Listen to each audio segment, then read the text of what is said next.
To this. It's crazy. Jay Kidd didn't even know he was fired till Giannis called him and said, hey, what can I do to get you hired? And that's ignorant. Or get you not Yeah, fired. that's low down. Serious? That's straight up low down. Well, listen, man, one of the things in our league, man, is the consistency or the professionalism in which we all have to be responsible to.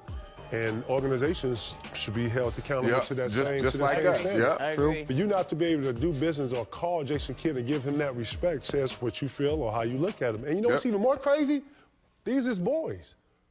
The owners of the team or his homies or his friends. Obviously, they're not your boys. Well, I mean, it's another. You better know who your boys are. And look, if it was a stop right now, they're in the playoffs. Right. So that's the crazy part of it. Yeah, they've been underachieving at times. You see, they're not underachieving no more than Cleveland because they really didn't have that high expectation. You know, as a Cleveland, they had expectation, and he's been taking his team to the playoffs. Right. So you look at it and say, okay, nights they don't play defense. Some nights they do.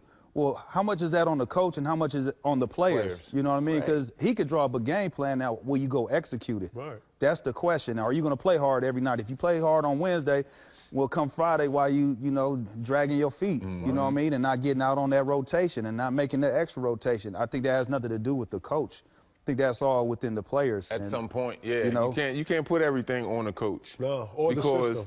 Because the coach, I may be on the sideline yelling this and hey, run this, run that. But I'm not out there. It's a difference when you're out there and you're going through that and you're on the side coaching. Even if you are a former player, you know it's two sides of the fence with that. And if you wanted to make that move, you could have made that move last year when they was, it was talks last year if you want to make it. You don't make it before the All-Star break when your team has an opportunity to make it to the playoffs. In that regard, and who is the GM?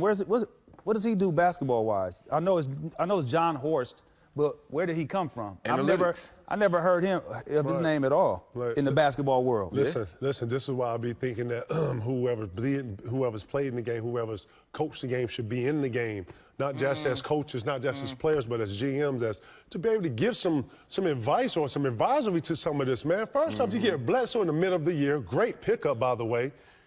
Chemistry, man.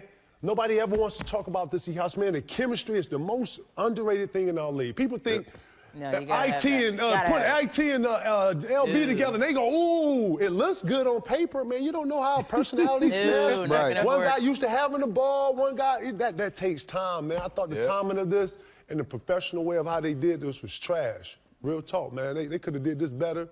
And I thought he deserved better, man. And you would have thought that he would have had at least one conversation to say, even in corporate world, you get to sit down with your boss and you say, we're going to, you slacking here, you slacking there, or, hey, can we do better here? It's your boy. I don't even think he had a chance for that. Obviously that's what he makes did. it really wrong. On top of it, this your boy or this a friend that you call a friend. KG, that's not your boy. Right.